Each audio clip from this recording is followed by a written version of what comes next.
Hello Chaitanya garu, welcome to social post. Hello Nihal గారు.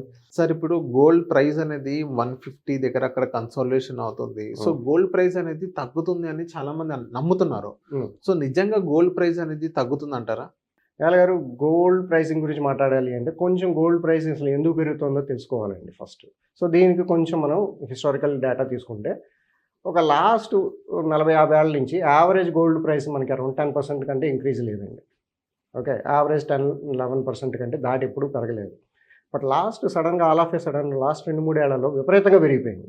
200%, 300% కూడా పెరిగిపోయింది. ఎందుకు పెరిగింది అనే దానికి చూస్తే ఏంటంటే 2024లో మనకి మార్కెట్స్ పీక్లో ఉన్నాయి. నిఫ్టీ ఈజ్ ఆల్ టైమ్ హైలో ఉంది సమ్వేర్ అరౌండ్ సెప్టెంబర్లో. సో ఆ టైంలో ఏమైంది, రష్యా యుక్రెయిన్ వార్ స్టార్ట్ అయిపోయింది. ఓకే, రష్యా యుక్రెయిన్ వార్కి గోల్డ్కి ఏంటి సంబంధం అనుకోవచ్చు. So there is a catch. Russia Ukraine war start అయినప్పుడు ఏం చేశారంటే అమెరికా వాళ్ళు రష్యా మీద కొన్ని శాంక్షన్స్ పెట్టేశారు. ఏం శాంక్షన్స్ పెట్టారు, వాళ్ళ దగ్గర ఉన్న ఏదైతే డాలర్ రిజర్వ్స్ ఉన్నాయో యూరోపియన్ కంట్రీస్లో ఉన్నవన్నీ బ్లాక్ చేసేసారు. Okay, that is the first thing. So ఎప్పుడైతే it's a clear message to the world, అంటే ఏంటంటే అమెరికా వాళ్ళతో ఎవరికైనా యుద్ధం వస్తే వాడు డాలర్స్ని బ్లాక్ చేసేస్తున్నాడు అనేది. వాళ్ళ అసెట్స్ వాళ్ళవి కాదు, ఎవరైతే డిపెండెంట్ కంట్రీ ఉన్నారో వాళ్ళ అసెట్స్ అని బ్లాక్ చేసేస్తున్నారు.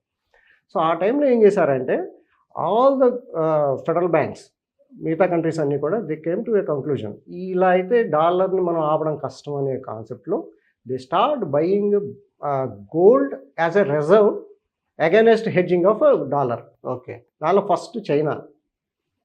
సో చైనా లాస్ట్ 24 months నుంచి దగ్గర కంటిన్యూస్గా ఎవ్రీ మంత్ గోల్డ్ కొంటూనే ఉంది. హిస్టారికల్గా మనకి చూస్తే కనుక ఈ సడన్ రైజ్ దీనికోసమే, అంటే యాక్చువల్ రిటైల్ ప్రైసుల వల్ల పెరగలేదండి. అంటే గోల్డ్ బయింగ్ రిటైల్ అంటే మీరు నేను మన ఇంట్లో వాళ్ళకి మన వల్ల గోల్డ్ ప్రైస్ పెరగట్లేదు. మార్కెట్లో ఏం చేస్తున్నారంటే ఫెడరల్ బ్యాంక్స్ అన్నీ కూడా గోల్డ్ బై చేయడం మొదలెట్టాయి. ఎందుకు, డాలర్ వాల్యూని ఆపడానికి. ఇండియాకు వచ్చేటప్పటికి ఇంకో 2 కండిషన్స్ ఉన్నాయి. మనం మామూలుగా ఎలాగూ మన రిజర్వ్ బ్యాంక్స్ కొంటూ ఉంటాయి, బులియన్ మార్కెట్లో మనం కొంటూ ఉంటాం, రిటైల్గా మనం ఇంట్లలో వాడుకుంటూ ఉంటాం. ఓకే, దీంట్లో క్యాల్కులేషన్ చేస్తే ఏంటంటే ఇండియా దగ్గర మనకి దగ్గర 890 టన్నుల గోల్డ్ ఉందనుకోండి, రఫ్లీ అరౌండ్ 900 టన్స్ గోల్డ్ ఉంటే ఇండియన్ హౌస్ హోల్డ్ అంటే మన ఒంటి మీద ఇళ్లలో ఉన్న వాళ్ళ ఒంటి మీద ఉన్న బంగారం చూస్తే 32,400 టన్నులు ఉంది. Okay, which is a dead investment for India.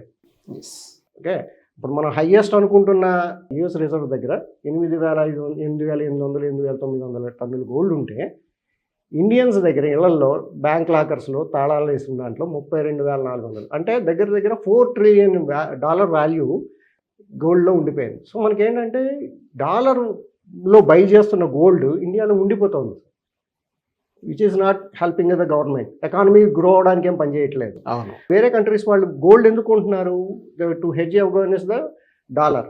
మనకు ఇంకో ప్రాబ్లం ఏంటంటే డాలర్ వాల్యూ పెరిగిపోతుంది, రూపీ వాల్యూ డిప్రిషియేట్ అయిపోతుంది. అవును. సో దానివల్ల కూడా మనకి ఇండియాలో కొంచెం గోల్డ్ ప్రైస్ ఎక్కువ అయిపోతుంది.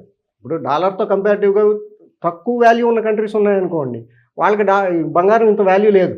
మనం 90 రూపీస్, 94 రూపీస్ దగ్గర గోల్డ్ డాలర్తో కొంటున్నాం కాబట్టి మనకి 150, 160 రేట్లో ఉంది. సపోజ్ రేపొద్దున డాలర్ వాల్యూ తగ్గిపోయింది అనుకోండి, ఒక 10 రూపాయలు తగ్గింది అనుకోండి, బంగారం రేటు ఆటోమేటిక్గా తగ్గుతుంది. సో బంగారం రేటు ఒక్కటే కాదు మనం చూడాల్సింది, దీనిలో ఏంటంటే చాలా చుట్టుపక్కల దీనికి చాలా కండిషన్స్ ఉన్నాయి. ఇప్పుడు రెండోది ఏంటంటే మనకి oil is new gold.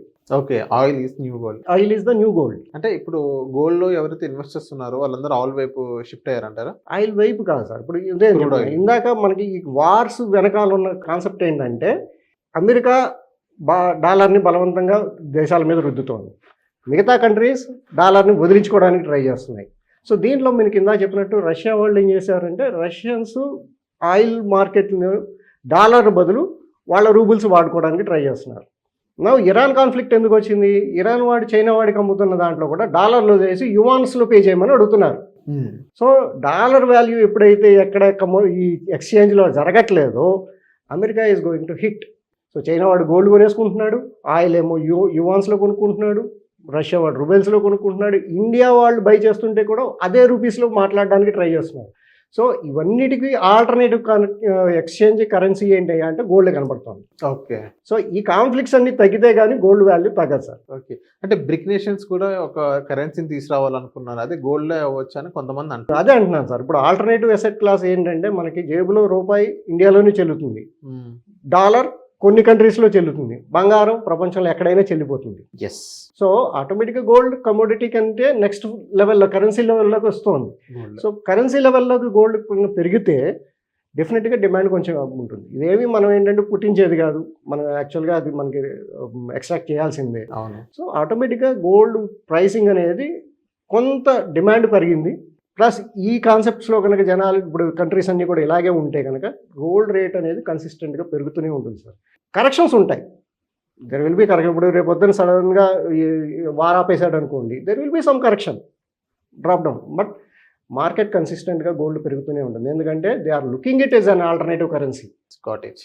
Okay. So individual retail లెవెల్లో మనం దాన్ని ఇంకా చూడడం మర్చిపోవాలి. Okay. So it is an hedging commodity against all other assets. Okay. Okay. Okay sir. So thank you sir మా సోషల్ పోస్ట్ వచ్చినందుకు. Thank you sir.